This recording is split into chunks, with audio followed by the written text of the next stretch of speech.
Kisah ini bermula di dunia asing bernama Yawa Prime, rumah bagi ras pemburu paling mematikan di galaksi kaum Yawa. Di planet itu, hanya ada dua pilihan bagi setiap makhluk hidup, memburu atau diburu. Di permukaan, seorang prajurit tangguh bernama Q sedang menembus hutan liar untuk mencari adiknya, Dek, yang telah lama menghilang. Ia akhirnya menemukannya bersembunyi di balik kamuflase energi.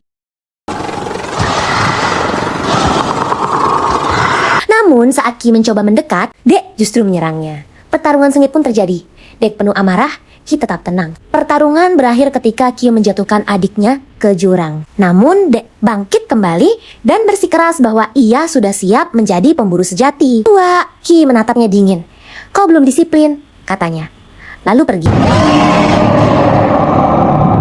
Dalam kapal, Dek menemukan sebuah miniatur kapal pesan dari Ki bahwa untuk menjadi Yawa sejati, seseorang harus memburu makhluk hebat atau mati mencoba saat mencari target buruannya. Ki mendeteksi sebuah planet bernama Jen Dunia mematikan yang dikuasai makhluk abadi bernama Kalisa. Dek bersumpah akan membunuhnya demi membuktikan diri kepada ayah mereka yang selalu memandangnya sebagai pemburu yang lemah.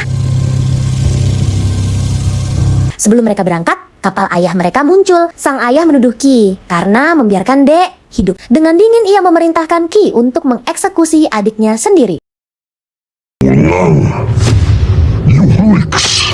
Namun, Ki membelot. Ia menghancurkan alat penjebak Dek, mendorong adiknya masuk ke kapal, lalu menembakkannya ke angkasa agar selamat. Ia sendiri menantang ayah mereka dalam duel maut dan kalah di kejauhan. Dek hanya bisa menyaksikan kakaknya dibunuh. Tapi sebelum jatuh, Ki sempat mengalihkan arah kapal menuju planet Jen. Pesan terakhir Ki terus terngiang di kepala Dek, bawa pulang. Dalam perjalanan, kapal Dek dihantam meteor hingga jatuh menghantam hutan Jen. Baru turun dari kapal, ia langsung disambut oleh hutan yang bergerak. Pohon dan akar raksasa hidup mencoba menelannya. Dalam pelarian, Dek menemukan seorang gadis terperangkap sulur tanaman. Ia bernama Tia, hasil eksperimen perusahaan Wayan Utani. Tia diciptakan untuk bertahan hidup di dunia ekstrem seperti Jen. Awalnya, Dek menolak membantunya, tetapi racun tanaman membuatnya pingsan, dan justru Tialah yang menyelamatkannya. Tia menjelaskan bahwa banyak pemburu Yawa gugur di tangan Kalisa, dan ia bisa memandu Dek menuju sarang makhluk itu. Dek menerima tawaran tersebut karena sistem navigasinya rusak. You may call me thief. Dalam perjalanan panjang melintasi hutan yang hidup, sungai beracun, pepohonan pemakan daging, dan makhluk-makhluk aneh, mereka perlahan membentuk ikatan. Bahkan, seekor makhluk kecil yang mereka temui kemudian diberi nama Bootman jadi bagian dari tim kecil mereka. I think she's... Di malam berbintang, Dek akhirnya membuka diri. Ia bercerita bahwa kakaknya terbunuh karena melindunginya sesuatu yang dianggap memalukan bagi klan mereka.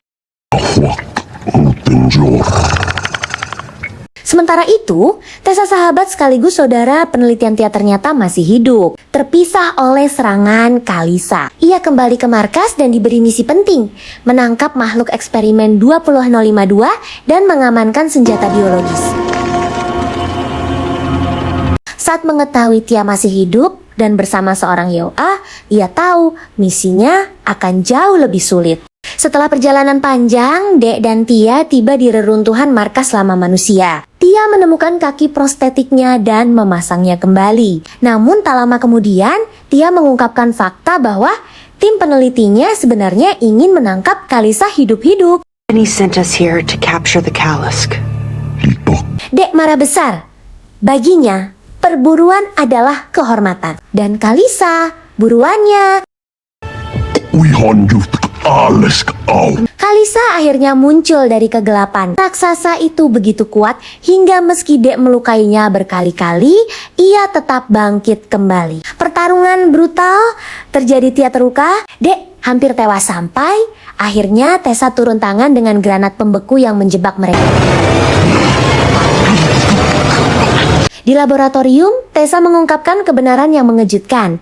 Tia yang bersama Dek sebelumnya hanyalah replika. Yang asli baru dibangkitkan kembali. Iya.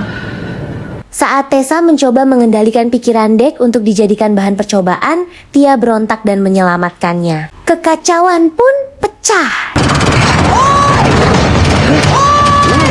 Serangan balasan, Dek.